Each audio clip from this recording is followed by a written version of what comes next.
오늘 주시는 하나님 말씀 사도행전 1장 1절에서 11절 말씀입니다. 한 절씩 교독하겠습니다.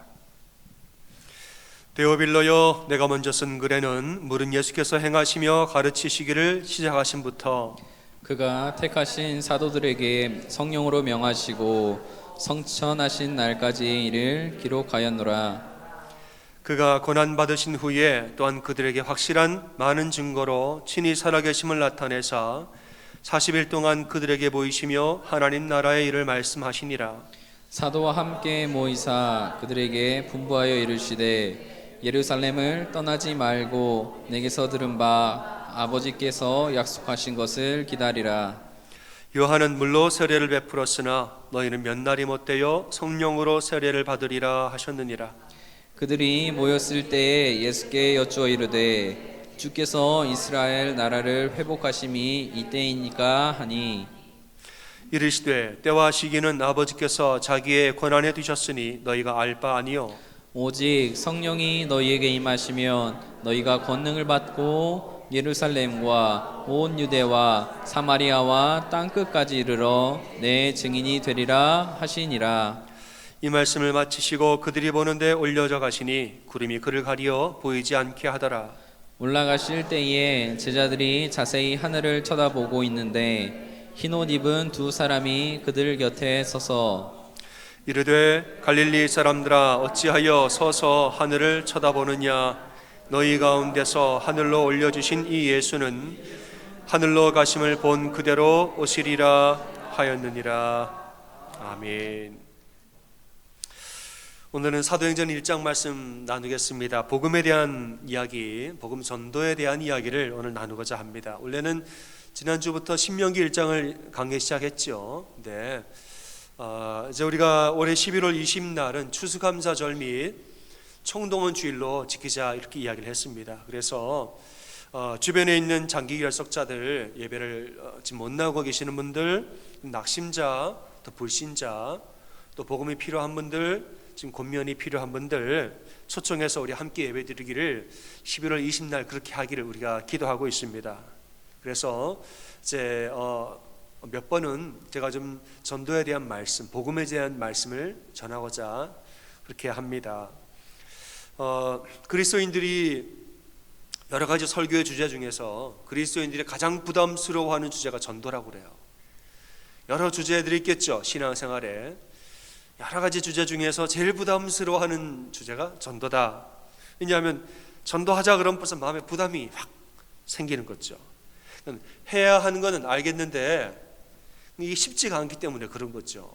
신앙생활 뭐 내가 하는 것은 내가 하면 되는데 전도는 내가 혼자 하는 게 아니기 때문에 그분이 와야 되고 그분 마음이 움직여야 되는 것이기 때문에 이게 마음처럼 되지가 않는다는 거예요. 어떤 사람은 이제 뭐 여러 가지 이유들이 부담스러운 이유가 있습니다.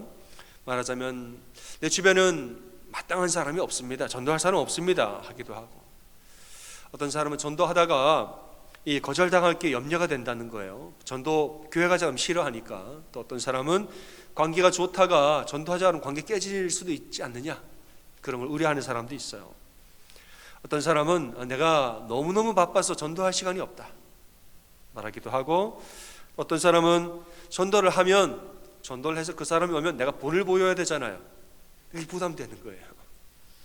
남편이나 아내를 전도해서 교회를 데리고 오면 이제 설교를 듣고 예배를 드리고 집에 가면 내가 그렇게 해야 되잖아요. 내가 전도했는데 본을 보이기가 부담이 돼서 그냥 나 혼자 다니는 게 속 편하다. 이런 경우도 있습니다.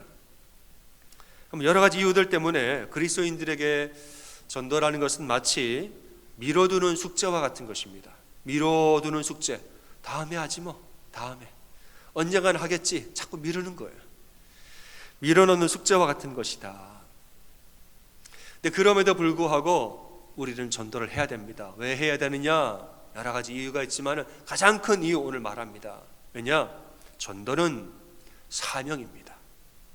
전도는 사명이에요. 한번 여러분들 옆에 분들에게 그렇게 말하겠습니다. 전도는 사명입니다. 시작. 전도는 사명입니다. 사명이에요. 여러 가지 이유가 있지만은 차차 말씀드리기로 하고 제일 중요한 이유는 뭐냐? 이건 사명입니다. 숙제를 아무리 미뤄도 숙제지 그럼. 안 합니까? 사명을 아무리 밀어도 그 사명은 사명이죠. 안 없어집니다. 예수님은 영혼 구원의 사명을 위해서 이 땅에 오셨고, 공생애와 십자가 사역을 통해서 영혼 구원 사명하셨고, 하늘나라 올라가실 때는 제자들에게 이 사명을 주고 올라가셨다는 말이죠. 사명을 위해서 오셔서 사명을 행하시다가 올라가실 땐 제자들에게 사명을 주고 가셨습니다. 오늘 8절 말씀에 오직 성령이 너희에게 임하시면 너희가 권능을 받고, 뭐라고 그래요? 예루살렘과 온 유대와 사마리아와 땅 끝까지 이르러 내 무엇이 되리라? 증인이 되리라. 내 증인이 되라고 사명을 주고 가셨단 말이죠. 근데 이 예수님이 하신 말씀이 그냥 예수님 혼자 하신 말씀이 아니고 제자들이 뭘 물어봤는데 그에 대한 대답으로 하신 말씀입니다. 6절에 제자들이 뭘 물어봤는지가 나오는데, 이 6절부터 읽으면 8절의 의미를 조금 더 자세하게 우리가 알 수 있습니다. 제자들이 뭘 물어봤을까요? 6절에 그들이 모였을 때에 예수께 여쭈어 이르되, 뭘 물어본 거죠? 주께서 이스라엘 나라를 회복하심이 이때이니까 물었어요. 그러니까 우리나라가 이제 앞으로 어떻게 될까요? 이 땅의 문제에 대해서 물어봤다는 거죠. 예수님이 대답하시죠. 때와 시기는 아버지께서 자기의 권한에 두셨으니 너희 알 바 아니요. 너희는 오직 성령이 임하시면 내 증인이 되는 것에 집중하라고 말씀하셨다는 거예요. 이건 제자들의 관심은 땅의 문제에 있습니다. 우리가 앞으로 어떻게 될까요? 이 땅의 문제가 어떻게 풀릴까요? 이 땅이 지금 어떻게 될까요? 땅의 문제에 대해서 여쭤봤더니 예수님이 땅의 문제는 하나님의 권한 안에 있으니 아버지의 권한 가운데 두셨으니 너희가 알 바 아니요. 너희는 내 증인이 되는 삶에만 초점을 맞추라고 이렇게 말씀하시고 올라갔다는 거예요. 그러니까 주님의 진이 사명, 당신의 증인으로 사는 이 사명에 우리가 집중하고 살면 땅의 문제는 하나님이 다 알아서 하십니까? 안 하십니까? 다 하신다는 거예요. 주님이 맡기신 가장 중요한 사명에 집중하면은 그 외의 것은 주님이 알아서 채워주시니까 너희는 사명에 집중하라. 먼저 그의 나라와 그의 의를 구하라. 그러면 다른 모든 것은 하나는 채우시리라, 이 말씀입니다. 여러분, 예수님이 이 땅에 오신 이유가 뭐냐? 누가복음 19장 10절에 인자가 온 것은 잃어버린 자를 찾아 구원하려 함이니라 이랬어요. 예수님이 왜 오셨느냐? 잃어버린 자, 죽어가는 자, 죄인들, 예수님 모르는 사람 찾아서 그 영혼을 구원하려고 이 땅에 오셨다. 그 말씀 어디를 찾아봐도 예수님이 우리 사업 잘 되게 하려고 오셨더라. 나 병 낫게 하시려고 오셨더라. 우리 아들 잘 되게 하려고, 그래서 그것 때문에 오셨더라. 성경에 그런 말이 안 나옵니다. 왜 오셨느냐? 우리 영혼을 구원하려고 오셨더라. 먼저는 나를 구원하려고, 그 다음에 나를 통해서 다른 사람도 구원하려고 오셨더라. 예수님은 영혼 구원하러 이 땅에 오셨다는 거예요. 근데 사업과 직장은 왜 복을 주시는가? 사업과 직장은, 이 건강이라는 문제는 사명을 잘 감당하라고 도구로 주셨다는 거예요. 영혼 구원의 사명을 잘 감당하도록 형통이라는 것을 도구로 우리에게 주셨다는 것입니다. 그러니까 그리스도의 사명은 무엇이냐? 그리스도인들의 사명은 복음이고, 우리의 직장과 삶의 문제는 그를 위한 도구라는 거예요. 여러분, 사업과 직장이 우리 인생의 사명입니까? 아니에요. 그건 도구인 거예요. 도구. 우리의 사명은 뭐예요? 복음이에요. 복음. 우리의 사명은 복음이고, 우리의 모든 이 모든 삶의 이 땅의 모든 문제들, 하나님 허락하신 이런 복과 모든 것들은 그건 도구라는 것이 도구. 이것 자체가 목적이 되어서는 안 된다는 것이죠. 제가 아는 집사님 중에 한 분이 대학교 도서관에서 일하시는 분이 있습니다. 그런 이제 학과를 전공하고, 그 도서관이 굉장히 큰 빌딩입니다. 빌딩인데 그 중에 한 층을 다 담당하시는 분이셨어요. 근데 제가 그분과 같은 학교를 다닌 적이 있습니다. 제가 찬양은 음악성은 별로 없지만 제가 교회 음악을 전공을 한 적이 있습니다. 그래서 성악을 이렇게 조금 하다가 4년째인데 2년을 하고 나는 재능이 없구나 하고 제가 그만뒀어요. 네, 같은 학교에 그분이 계셔가지고, 근데 이분이 제가 왜 얘기를 하느냐, 그분의 삶의 좌우명이 있습니다. 늘 저한테 하는 말이 있어요. 자, 본인의 인생은, 내 인생의 사명은 복음이요, 직장은 도구래요.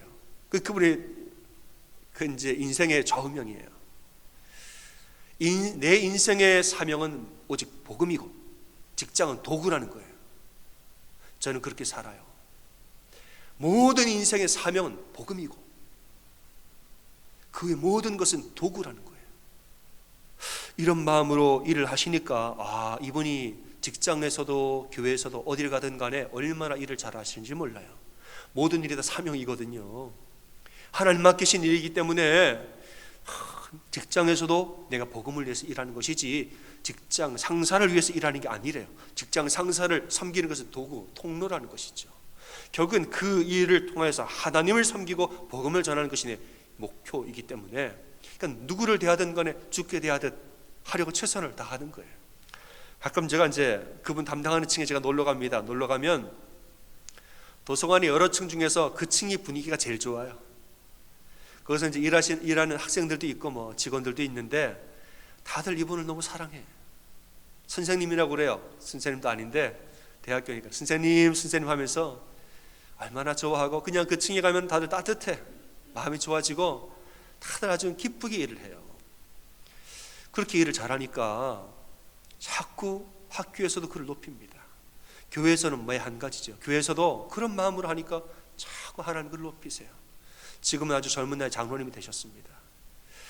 저 이런 것을 보면서 이게 사명자의 인생이다, 이런 마음을 가집니다. 여러분, 사명자는 사명을 위해서 살 때 가장 행복한 줄로 믿으시길 바랍니다. 사명 받은 사람은 사명을 위해 살 때 가장 행복한 거예요. 사명자가 사명을 잃어버리면 공허함에 빠집니다. 공허함에 빠져요. 하늘의 사명을 다 잊어버리고 이 땅의 문제, 하나님 우리에게 내 증인이 되리라 사명을 주셨는데 하늘의 사명은 다 잊어버리고 땅의 문제, 이 땅이 어떻게 되겠나이까. 내 인생과 내 문제와 내 가정과 내 마음과 상태와 지금 주변의 모든 여건들, 내 마음에 그냥 갇혀버리면 공허해요. 왜 공허하느냐? 신앙생활의 가장 중요한 사명을 잊어버리고 고개를 숙이고 땅끝만 바라보기 때문에 한계가 있다는 거. 이런 신앙은 어느 순간이 이렇게 지나다 보면은 한계가 오는데 마음속 공허함이 듭니다. 이게 신앙생활이 이게 전부인가 싶은 마음이 들어요. 하나님 신 사명을 다 잊어버리고 반쪽을, 가장 중요한 것을 잊어버리고 고개를 돌리고 여기만 보고 사니까 어떻게 신앙이 다겠습니까? 다가 아니죠. 그러니까 이것만 바라보고 사니까 언젠가 어느 시점에 되면 한계가 옵니다. 신앙생활이 이게 전부인가 싶어요. 공허함이 드는 거예요. 그리고 드는 마음이, 내가 이럴 거면 왜 예수 믿지? 이런 마음이 듭니다. 땅의 것만 바라보고 사니까 땅의 것이 어려우면은 아니 예수 믿어서 사업이 안 되는데 왜 믿지? 신앙생활 열심히 하는데 건강이 나빠지고 자녀가 잘 안 되는데 내가 왜 믿지? 이게 신앙생활 전부인가? 공허함이 찾아와요. 공허함이. 왜 그럴까? 사명을 잊어버려서 그래요. 예수님은 우리 보고 세상의 빛과 소금이라 말씀하셨습니다. 여러분은 이 세상의 빛과 소금이에요. 왜 빛이냐? 등불을 우리가 켜죠. 등불을 켜서 말 아래 덮어두는 사람 없다 그랬습니다. 말이라는 것은 쌀 곡식을 풀 때 한 말, 두 말 푸는 그 그릇이 있죠. 이게 말이에요. 등불을 켜뒀으면 이거 비춰야지. 이걸 말 아래 덮어놓으면 어떻게 될까요? 어떻게 돼요? 처음에는 등불을 켜서 요거를 말로 쏙 덮어놓으면 처음에는 그 말에 있는 내부를 비춰줍니다. 그 말의 내부를 비춰줘. 이거 따뜻하지요? 밝고 좋아요. 그런데 시간이 지나면은 산소가 없어 질식해서 꺼집니다. 등불을 켰으면 등경 위에 두나니 모든 사람에게 빛을 비춰주는 것이, 그게 등불의 가장 아름다운 모습이에요. 우리가 복음을 우리가 가지게 될 때, 영혼 구원되고 우리 안에 복음이 들어올 때 이 복음이 내 안에 들어오면은 나를 비춰주죠. 좋아요. 나를 비춰주니까 따뜻하고 좋아요. 좋은데 요 안에만 가둬놓으면 복음이 능력을 잃어버립니다. 복음은 뭐냐? 흘려보낼 때 능력이 살아나는 거예요. 우리는 세상의 소금이라 소금이 역할을 할 때가 뭐예요? 음식을 할 때 자꾸 넣어야 되는 거죠. 물론 너무 많이 넣으면 짜요. 그러나 적절한 양을 음식을 할 때 넣어야 그 소금이 소금이지, 귀한 소금인 거지. 아니 그 귀한 소금을 잔뜩 사다 놓고 쓰지도 않고 그냥 이스라엘 더운 날씨에 내버려두면은 녹아가지고 짠맛이 빠진단 말이에요. 쓸모가 없어서 밖에 버린다고 그랬습니다. 신앙생활 오래 하다가 왜 공허함이 오느냐? 땅의 것만 바라보면 공허함이 와요. 예배를 드렸는데 그냥 그렇고, 기도를 해도 뭐 그냥 그렇고, 가끔씩은 뭐 신앙생활 하면서도 내가 왜 이렇게 사나 이런 마음이 들 때가 있습니다. 왜 그럴까? 사명을 잊어버려서 그런 거예요. 내 삶의 목적이 무엇이니? 목적을 따라가는, 목적을 잃어버리면, 갈 길 잃어버리니까 내가 왜 이렇게 살지? 이런 마음이 드는 것이죠. 사명을 잃어버리면 복음의 능력도 잃어버립니다. 그 귀한 등불을 구했는데 말 아래 덮어놓고 나만 비추니까 시간처럼 꺼집니다. 근데 가끔 보면은 이럴 때 이제 이런 분들이 가끔은 보면은 해외 선교나 어려운 선교 현지를 한번 갔다 오면은 그냥 눈이 번쩍번쩍 빛날 때가 있어요. 왜 이렇게 사나 무기력하게 살다가 선교 현장에 그냥 갔다 오면 갑자기 기운이 나고 막 힘이 용솟음 치고 눈이 반짝반짝 막 이렇게 열심히 사는 분들이 있단 말이에요. 왜 그러냐? 왜 그럴까요? 사명이 살아나서 그런 거예요. 선교 현지에 가서 복음을 전해보니까 여러분 예수 그리스도의 복음을 전하는 것 자체로도 여러분 내가 사는 줄로 믿으시기 바랍니다. 예수 이름에는 권세가 있으므로 우리가 예수님 믿으세요 라고 예수님이라는 말을 내 마음과 내 입으로 꺼내는 그 순간 내 안에 예수님의 능력이 내 안에도 살아나는 것이에요. 내 안에도. 그러니까 복음을 전할 때 예수님 믿으세요. Do you believe Jesus? 우리 뭐 예수 믿으세요? 이렇게 물어보잖아요. Believe Jesus Christ. Jesus라는 말을, 예수님이라는 말을 내 입 밖으로, 마음과 머리에 나와서 입 밖으로 진심으로 꺼내어서 나아가는 그 순간에도, 그 순간에 내 안에 복음의 능력이 살아나는 거예요. 전하는 자는 전하는 대로 살고 복음을 받는 자는 받는 자대로 사는 겁니다. 선교 현지에 가서 복음을 전하다 보니까 나도 살고 그도 사는 것이에요. 그 사명이 살아나니까 한번 갔다 오면은 눈빛이 반짝반짝 빛나더라는 거지요. 예수님 말씀하십니다. 예루살렘과 온 유대와 사마리아와 땅 끝까지 이르러 내 증인이 되리라. 사람들은 이것을 오해하면 안 되는 것이, 이것은 전도의 우선순위가 아닙니다. 흔히 그런 말을 하죠. 예루살렘 먼저, 예루살렘이 첫 번째, 복음화가 되면 그 다음에 두 번째 온 유대, 유대가 복음화되면 세 번째는 사마리아, 사마리아가 복음화되면 그 다음엔 땅 끝까지 이방인들. 그게 아니라는 거죠. 예수님 말씀하신 것은 전도의 우선순위가 아니에요. 그 뭐냐? 전도의 범위라는 거예요. 내가 누구에게까지 복음을 전해야 하느냐? 범위에 대해서 말씀하신 거예요. 만약에 이게 우선순위라면 여러분 어떻게 될까요? 예루살렘 먼저 복음을 해야 되죠. 그런데 예루살렘 2000년이 지난 지금도 아직까지 복음 안 됐습니다. 예루살렘 먼저 여거에 묶여가지고 헤어나지 못하면 복음 아직까지도 못 나갔습니다. 아직까지 예루살렘 못 벗어나요. 지금도 예루살렘 복음화가 안 됐습니다. 내 가정 먼저, 내 남편 먼저, 내 아내 먼저, 내 아들 먼저. 여러분 여기에 딱 묶여가지고 복음을 못 벗어나면 평생을 복음 못 벗어납니다. 예수님 말씀 우선순위가 아니에요. 뭐냐? 이건 전도의 범위라는 거예요. 내가 이 복음을 누구에게까지 전해야 됩니까? 첫 번째, 너희가 바로 있는 그 자리 예루살렘에 먼저 전해라. 두 번째, 온 유대 땅을 가면 아직까지도 제자를 핍박하는 사람, 예수님 옛자도 모르는 사람 많습니다. 어디 가면은 예수 믿으세요 그럼 돌 던지는 사람 많고, 그들에게도 복음을 전하라는 거예요. 그 다음 누구냐? 심지어는 평소에는 상종하지도 않는 사마리아인에게도 복음을 전하라는 거예요. 사마리아인까지도 복음을 전해요? 그에게도 하라는 거죠. 마지막에는 이방인들, 나와 달라도 너무 다른 사람들, 나와 달라도 너무너무 달라요. 나와 안 맞기는 너무너무 안 맞아요, 여러분. 이방인들 아주 나랑 너무너무 안 맞아. 그 사람들한테도 예수님 전해요? 그들에게도 전하라는 거예요. 요나가 그래서 싫어한 거 아닙니까? 요나한테 니느웨로 가서 이방인에게 복음을 전하라. 그 사람들한테도 전합니까? 원수 같은 사람들? 전하라는 거예요. 이 말씀은 우선순위가 아니라 범위를 얘기하는 것이에요. 교회는 누구에게까지 복음을 전해야 하는가? 여러분, 교회 안에 새가족이나 사람들이 찾아올 때 여러분의 원수가 찾아와도 환영하시기 바랍니다. 아멘. 교회는 그런 것이에요. 복음은 그런 거예요. 원수가 찾아와도 잘하셨습니다. 어떻게 하다 내 옆에 앉았어요. 내 옆에 앉는데도 목사님이 너무 이걸 하래요. 해야 됩니까? 말아야 됩니까? 해야죠. 정말 나랑 안 맞아, 너무 안 맞는 사람이 내 옆에 그냥 앉아버렸네요. 근데 너무 잘하셨습니다 하기는 싫은데 주님 잠깐 기도한 다음에 너무 잘하셨습니다 해야 되는 거지요. 교회는 그런 것이고 복음은 그런 것이에요. 예루살렘과 접속어, 유대와 사마리아와 무엇과 무엇와 이 접속어의 헬라어는 카이라는 단어인데 영어로 말하면 at the same time, 동시에라는 뜻이에요.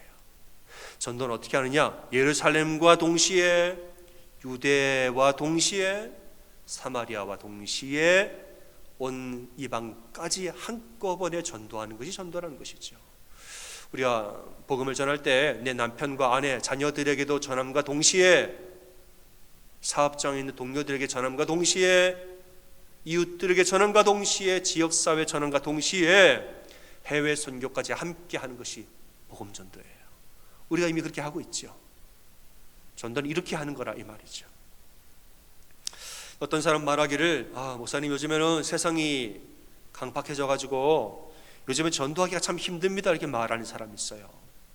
전도하고 싶은데 세상이 바뀌어가지고 요즘에는 전도 잘 안 된다는 거죠. 심지어 어떤 사람은 그 한 나라의 GDP가 3만 불이 넘어가면 그때부터는 복음이 잘 안 전해진대요. 나라가 잘 살게 되면 그때부터는 교회 안 다니기 시작하더라. 그 예로 드는 것이 미국이나 유럽을 보면 나라가 잘 사니까 교회를 안 다닌다는 거 아니면 교회가 텅텅 비게 되고, 한국도 마찬가지죠. 나라가 잘 살게 되니까 교회 안 다니고 이렇게. 근데 제가 반론을 제기합니다. 만약에 이 말이 사실이라면 유럽, 미국 등지, 특별히 한국 등지에서 만약에 이 말이 사실이라면 무신론자가 늘어나야겠죠.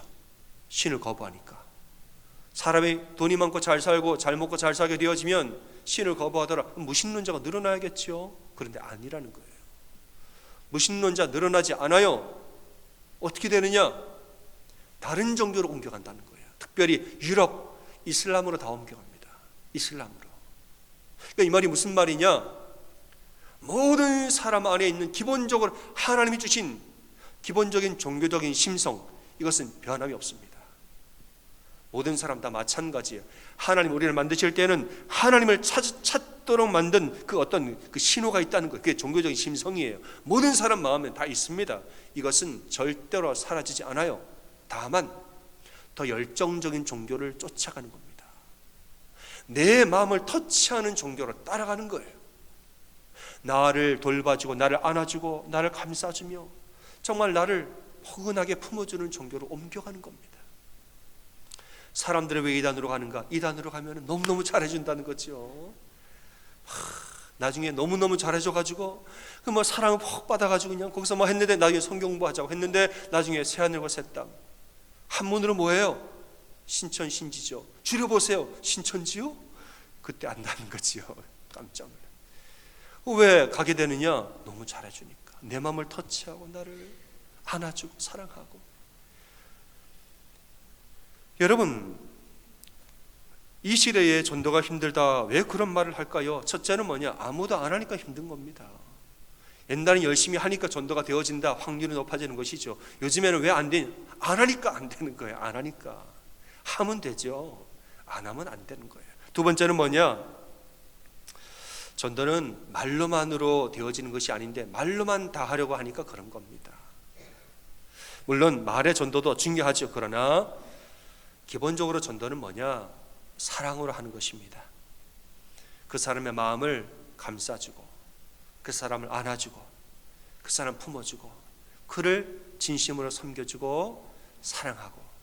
전도는 기본적으로 사랑으로 하는 거예요. 예수님 믿으세요. 너무 좋아요. 참 간단한 말 같죠? 간단한 말인데, 이 간단한 말을 하기 위해서 내 안에 사랑이 넘치도록 미리미리 기도로 준비해야 되는 거예요. 똑같은 말을 하더라도 예수님 믿으세요. 너무 좋아요. 마음에 사랑이 없는데 말하면 허공이 날아갑니다. 하지만은 기도로 잘 준비하고, 기도하는 건데 성령이 임하시면 권능을 받아 이 안에 사랑이 넘치게 되어서 이 사랑의 마음으로 사람들에게 예수님 믿으세요. 너무 좋아요. 함께 교회 가요. 함께 예배해요. 너무 좋아요. 말할 때에 이 사랑이 그 말을 통해 전달이 되어진다는 거예요. 전도는 그렇게 하는 겁니다. 여러분들 사람을 안아주고 얘기해 보세요. 겉으로는 싫다 그래요. 제가 예전에 제 친구 전도를 하는데, 제가 이제 기독교 서클을 이제 만들어 가지고 창립 멤버가 돼 가지고 이제 친구들 전도하고 막 했던 적이 있어요. 제 친한 친구를 데리고 갔죠. 전도하려고. 친구는 예수님 예자도 몰라요. 예수님 예자도. 또 좋아하지도 않고. 근데 제가 이 친구를 손을 잡고 기도하는데, 주님, 내 친구 예수 믿게 해주세요. 기도하는데 처음에는 그냥 기도가 나오다 갑자기 내 안에서 성령의 은혜가 임함으로 내가 그냥 그 자리에 울음을 터뜨려 버렸습니다. 그리고 손을 꼭 잡고 울면서 제가 죄하면서 기도를, 그 이름 불러가면서 기도를 했단 말이죠. 기도가 갔는데 친구가 하는 말이, 야 대기야, 나는 예수님이 누군지도 모르고 오늘 들은 설교가 뭔지도 모르지만은 누군가가 내 손을 잡아주고 내 이름을 불러가면서 울면서 기도한다는 것 자체가 고마웠다고 그 얘기하더라고요. 그러니까 전도는 사랑으로 하는 거예요. 사랑으로. 이 사랑이 그냥 나오느냐? 성령 충만해야 나오죠. 그럼 성령 충만 그냥 나오냐? 중보기도에서 나오는 거예요. 순서를 바꿔보면 전도 대상자를 놓고 기도하는 거예요. 하나님, 이 영혼 살려주시고 구원해 주십시오. 기도하는 거예요. 기도하면 성령이 임할 때에 사랑이 넘치는 것이죠. 그 다음에 가서 그 친구 손을 붙잡고 혹은 안아주면서 내가 예수님의 이름은 널 너무너무 사랑해, 안아주는 거예요. 그럼 이 친구가 뭐 겉으로는 싫다 뭐 해도 속으로는 집에 가가지고 아이고 내가 누구라고 이렇게 사랑할까, 내 예수님은 누군지 모르지만은 나를 이렇게 안아주고 따뜻하게 품어주는 너는 진짜 고맙다고 말하는 것입니다. 제가 예수님을 처음에 영접하고 중3 때 고등학교 1학년 때 영접하고 한창 뜨겁게 신앙생활 할 때 중고등부가 이제 어느 시골 교회로 여름 수련회를 갔습니다. 제가 고등학교 2학년 때니까 제가 고등부 회장을 했어요. 아무것도 모르는데 뭘 알겠어요. 그런데 회장을 하라고 그래서 했죠. 수련회 일정 중에서 마을 전도가 있었습니다. 한 3시간 정도. 우리 동네도 아닌데 수련회 간 교회 근처를 농촌인데 전도하라는 거예요. 335조를 짜주는데 제 조원으로 제가 팀장이고 고등부 회장이라고 새신자를 다 갖다가 저한테 붙여준 거예요. 새신자를 갖다가 제가 뭘 하겠어? 아무것도 모르죠. 그런데 이 친구는 더 몰라요. 아무것도. 전상 제가 데리고 이제 어떻게 하나 하다가 주여 믿습니다 하고 그냥 나갔어요. 몇 집을 두드려 봤는데 아무도 사람이 없는 거예요. 농촌이니까 일을 가셨는지 없어요, 사람이. 몇 집을 다니다가 어느 집에 들어갔는데 똑똑똑 했더니 그 집에 가보니까 평상에 아주머니들 대여분이 앉아 계시더라고요. 옥수수를 드시고 계셨어요. 여기 계시구나 하고 제가 들어갔죠. 그래서 안녕하세요 하고 대문을 들어갔는데 들어가자마자 새신자들은 내 뒤로 쭈르르 다 숨었어요. 사람이 없을 땐 옆에 서더니 사람이 있으니까 다 내 뒤로 쭈르르. 나만 제일 앞에 이렇게. 내가 뭐 얘기를 해야 되는데 뭘 알겠어요. 제가 아무것도 모르죠. 얘기했죠. 안녕하세요. 저는 옆교회 수련회 온 학생들인데 아주머니 혹시 교회 다니세요? 그랬더니 교회 얘기 나오자마자 아주머니들이 인상을 팍 쓰면서 우리는 교회 안 다닌다고 다른 집 가보라고 인상을 팍 쓰더니 손을 이렇게 나가라. 어떻게 나가요? 뒤에 친구들이 고등부 회장이고 제가 다시 얘기했죠. 아유 그렇군요. 그래도 한번 믿어보세요. 참 좋아요. 그랬더니 또 인상을 팍 쓰면서 글쎄 알았으니까 시간 낭비하지 말고 빨리 다른 데 가보라고. 이렇게 얘기하는 거예요. 너무 그냥 강압적으로 얘기를 하니까 제가 주눅이 들어가지고 네 하고 제가 뒤돌아섰어요. 네 하고 뒤돌아서서 대문을 나가려고 하는데 갑자기 제 안에 뭔가가 울컥하고 올라왔습니다. 울컥하고 뭔가 올라왔어요. 뭐냐 하면 나는 예수님 너무 사랑하는데 내가 너무너무 사랑하는 예수님이 사람들에게 이런 대접을 받는다는 게 저는 화가 나는 거예요. 나는 예수님 너무너무 사랑하는데 사람들이 예수님을 이렇게 우습게 여기고, 나는 복음이 너무 좋고 교회가 너무너무 좋은데 사람들이 이렇게 우습게 여기고 저렇게 무시를 하는 것 자체가 예수님 이런 대접 받을 뿐이냐, 주님 이런 말 확 드는 거예요. 억울했습니다. 제가 다시 돌아섰어요. 대문 밖을 나가다가 아니 근데 왜 생각을 해보니까 예수님 이런 분이 아닌데, 다시 돌아서서 다시 한번 제가 얘기했어요. 아주머니, 그런데 제가 믿는 예수님, 우리 예수님 그런 분 아니에요. 그랬어요. 우리 예수님 그런 분 아니에요. 우리 예수님 너무너무 좋은 분이고 예수님 믿으면 너무너무 좋아요. 그러니까 정말 하면서 제가 말할 걸 모르니까 말은 제대로 못했습니다. 얼버무리고 한 말 또 하고. 근데 갑자기 제 눈에 눈물이 핑하고 돌았습니다. 눈물이 핑하고 마음이 안타까운 거예요. 예수님 믿으셔야 되는데 말은 잘 못하지만은 눈물이 핑 돈 거예요. 근데 이 모습을 본 아주머니들 사이에 갑자기 정적이 흘렀습니다. 처음에는 그냥 나가라고 하다가 제가 울면서 얘기를 하니까 정적이 돌았어요. 그러더니 한 아주머니가 하시는 말씀이, 학생 어디서 왔는지는 모르지만은 이 시골까지 와가지고 참 고생이 많네. 우리가 진지하게 한번 잘 생각해 볼 테니까 마음 편하게 가세요 하고 빠이빠이 하고 이제 손을 흔들면서 인사를 하시는 거예요. 그래서 들어갈 때는 막 고개를 도리도리 팍팍 인상을 썼지만은 나갈 때는 안녕히 계시라고 잘 가라고 웃으면서 인사하고 나왔어요.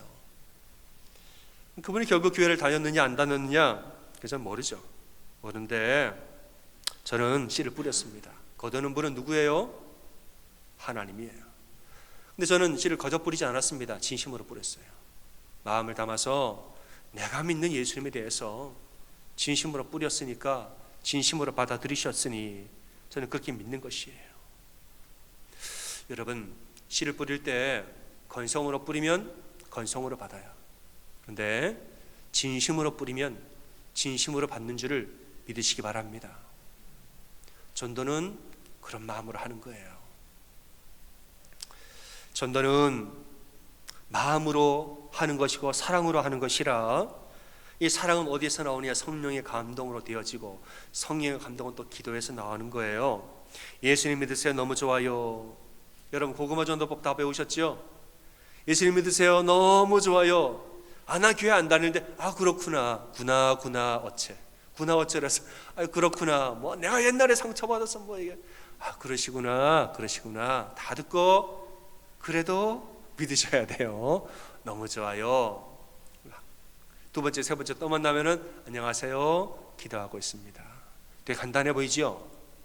간단한데 그 한마디를 하기 위해서는 우리가 먼저 중보기도 하고 성령님 내 가운데 임하셔서 사랑의 마음으로 그를 만나고, 그래서 한마디를 하더라도 진심으로 해야 되는 것이죠.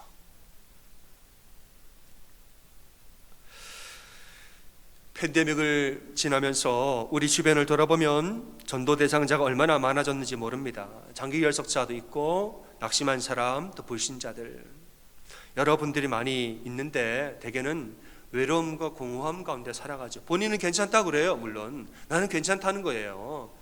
겉으로는 괜찮다고 말하지만은 속으로는 뭐가 갈급하냐? 사랑이 갈급하고 공허함이 있고 외로움이 있습니다. 뭔가 허무한 마음이 그 안에 다 있단 말이에요. 그런데 누군가가 가서 그걸 안아주면서 예수님의 이름으로 내가 너를 너무너무 사랑해, 안아줄 때 뭐라 그럴까요? 내가 예수님 누군지 모르지만은 누군가 나를 이렇게 사랑한다고 안아주는 거니 내가 고맙다고 말을 하는 거예요. 겉으로는 괜찮아 하면서도 집에 돌아가서는 안아줬던 그 느낌과 내 손을 잡아줬던 마음과 나를 바라보는 그 진심 어린 그 눈동자가 기억이 나는 것이에요. 그래서 전도는 사랑으로 하고 감동으로 하는 것이에요.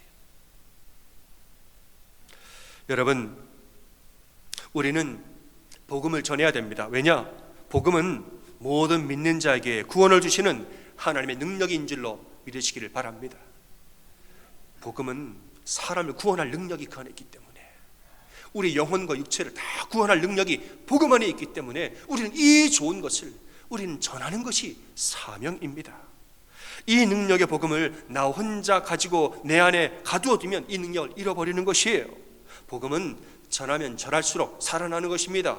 복음을 전하는 자도 살고 복음을 받는 자도 사는 것이에요. 여러분,